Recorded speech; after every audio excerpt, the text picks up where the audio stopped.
Friends, welcome to our channel. Brahmamudi serial next ఎపిసోడ్లో ఏం జరగబోతోందో ఈ వీడియోలో చూసి తెలుసుకుందాం. రాజుని చూసిన ఆనందంలో ఉన్న కావ్య అసలు ఏం జరిగింది అని తెలుసుకోవడానికి ఈ వీడియోని స్కిప్ చేయకుండా ఎండ్ వరకు చూసేయండి. కావ్య పరిగెత్తి ఇంకా తను అలసిపోయి నడవలేని పరిస్థితుల్లో కూడా కళ్ళ ముందు రాజ్ కనిపిస్తూ ఉండడం వల్ల అలానే చాలా కష్టంగా ఆయాసపడుకుంటూ నడుస్తూ వస్తుంది. అలా ఏవండి ఏవండి అనుకుంటూ నిదానంగా రాజ్ దగ్గరికి నడుచుకుంటూ వచ్చి సరిగ్గా రాజ్ కారు దగ్గర ఏవండి అనుకుంటూ కళ్ళు తిరిగి కింద పడిపోతుంది. అప్పుడు రాజ్ తన పక్కనే ఎవరో పడిపోయారు అని గమనించి ఏవండి ఎవరు మీరు ఏవండి అని కావ్యని లేపుతూ ఉంటాడు. అప్పుడు కావ్య చాలా నీరసంగా ఏవండి ఏవండి అనుకుంటూ చాలా ఆయాసపడుతూ ఉంటుంది. అది గమనించిన రాజ్ కావ్య స్పృహ కోల్పోతోంది అని, తను చాలా నీరసంగా ఉంది అని కావ్యని వెంటనే హాస్పిటల్కి తీసుకెళ్లాలని కావ్యని ఎత్తుకొని మరి తన కారులో కూర్చోపెట్టి తనే స్వయంగా కావ్యని హాస్పిటల్కి తీసుకెళ్తాడు. అలా రాజే కావ్యని ఎత్తుకొని హాస్పిటల్ దగ్గరికి తీసుకెళ్ళిన తర్వాత డాక్టర్ డాక్టర్ అరుస్తూ ఉంటాడు. ఈలోగా వార్డ్ బాయ్ స్ట్రెచ్చర్ని తీసుకొస్తాడు. అలా కావ్యని రాజ్ ఆ స్ట్రెచ్చర్ మీద పడుకోబెడతాడు. అలా చాలా హడావిడిగా డాక్టర్ డాక్టర్ అని అరుస్తూ కావ్యని లోపలికి తీసుకెళ్తూ ఉంటారు. ఈలోగా డాక్టర్ గారు అక్కడికి వచ్చి ఏమైంది అని అంటారు. అప్పుడు రాజ్ ఏమో డాక్టర్, నాకు అదే తెలియడం లేదు, ఈవిడ రోడ్డు మీద కళ్ళు తిరిగి పడిపోయారు అని చెప్తారు. అప్పుడు డాక్టర్ గారు సరే మేము చూసుకుంటాము, మీరు ఫార్మాలిటీస్ అన్నీ పూర్తి చేయండి, బిల్ రిసెప్షన్లో కట్టేయండి అని చెప్తారు. అలా డాక్టర్ గారు కావ్యని లోపలికి తీసుకెళ్తారు. అలా కావ్యకి చాలా వీక్గా ఉంది అని సెలైన్ ఎక్కిస్తూ ఉంటారు. అలా కావ్య స్పృహలో ఉండదు. అప్పుడు రాజ్ అప్పటి వరకు కాసేపు అక్కడ వేచి ఉండే బిల్ కట్టడానికి కౌంటర్ దగ్గరికి వెళ్తాడు. యామిని డిజైనర్ దగ్గర తన పని పూర్తి చేసుకొని బయటికి వస్తుంది. బయటికి వచ్చి చూడగానే రాజు ఉండడు, అలాగే కార్ కూడా ఉండదు. అప్పుడు యామినికి చాలా భయం వేస్తూ ఉంటుంది. ఇదేంటి, రాజ్ ఇక్కడే ఉండాలి కదా, ఇంతలోనే ఎక్కడికి వెళ్ళిపోయాడు అని చాలా కంగారు పడిపోతూ ఉంటుంది. కొంప తీసి రాజు వాళ్ళ కుటుంబం వాళ్ళు ఎవరైనా రాజుని చూసి ఇక్కడి నుంచి తీసుకెళ్ళిపోయారా, లేకపోతే రాజుకేమన్నా గతం గుర్తుకు వచ్చిందా అని ఆలోచించుకుంటూ టెన్షన్ పడుతూ ఉంటుంది. ఛాన్సే లేదు, రాజ్కి గతం గుర్తుకు వచ్చే ఛాన్సే లేదు.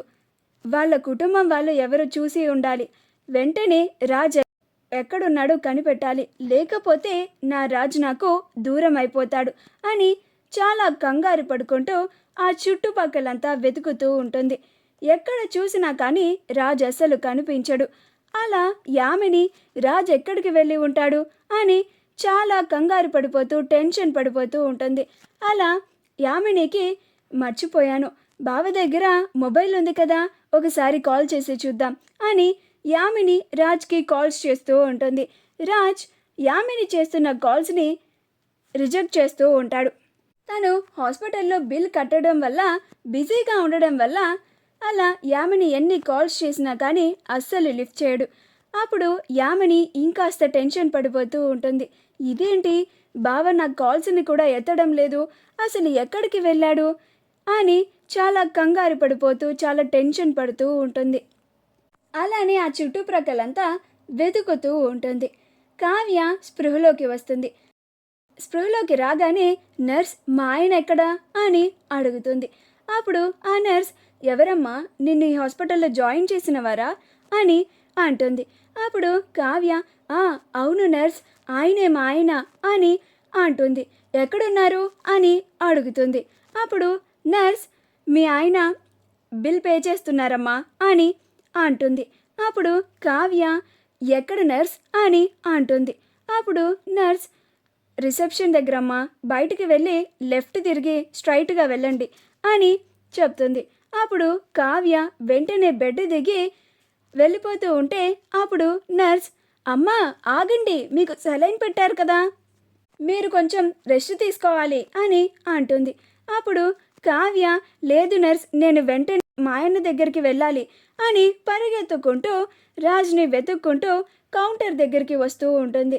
ఈలోగా రాజ్ బిల్లుని పే చేసి వెళ్ళిపోతాడు. అప్పుడు కావ్య ఆ కౌంటర్ దగ్గరికి వెళ్ళగానే, ఏవండి ఇప్పుడు ఇక్కడ బిల్ పే చేశారు కదా, ఆయన ఎక్కడా అని అడుగుతుంది. అప్పుడు వాళ్ళు, ఆయన ఇప్పుడే బిల్ అమౌంట్ మొత్తం కట్టేసి ఇప్పుడే వెళ్ళిపోయారమ్మా అని అంటారు.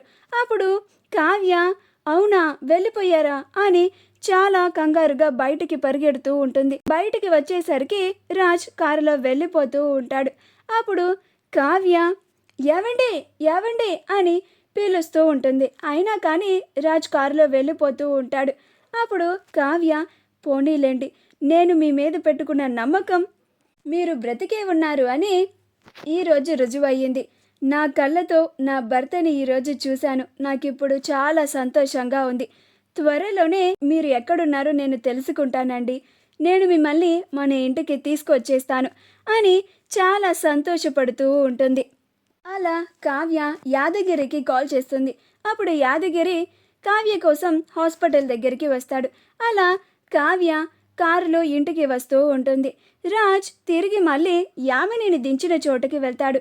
అక్కడికి వెళ్ళగానే యామిని రాజ్ని చూసి రాజ్ దగ్గరికి వచ్చి రాజ్ని హత్తుకొని, ఎక్కడికి వెళ్ళిపోయావు బావా, నువ్వు కనిపించకపోయేసరికి నేను ఎంత టెన్షన్ పడ్డానో భయపడ్డానో నీకు తెలుసా, నాకు ఒక్క మాట కూడా ఎందుకు చెప్పలేదు అని చాలా కంగారు పడిపోతూ బాధపడిపోతూ ఉంటుంది. అది చూసి రాజ్ ఆశ్చర్యపోతూ ఉంటాడు. ఇదేంటి, ఒక్క అరగంట నేను కనిపించకపోవడంతో యామిని ఇంత కంగారు పడిపోతుంది, ఇంత భయపడిపోతుంది, నిజంగా నేనంటే అంత ఇష్టమా అని అనుకుంటూ ఉంటాడు. అప్పుడు యామిని, ఏంటి బావా, ఏం మాట్లాడేవేంటి అని అంటుంది.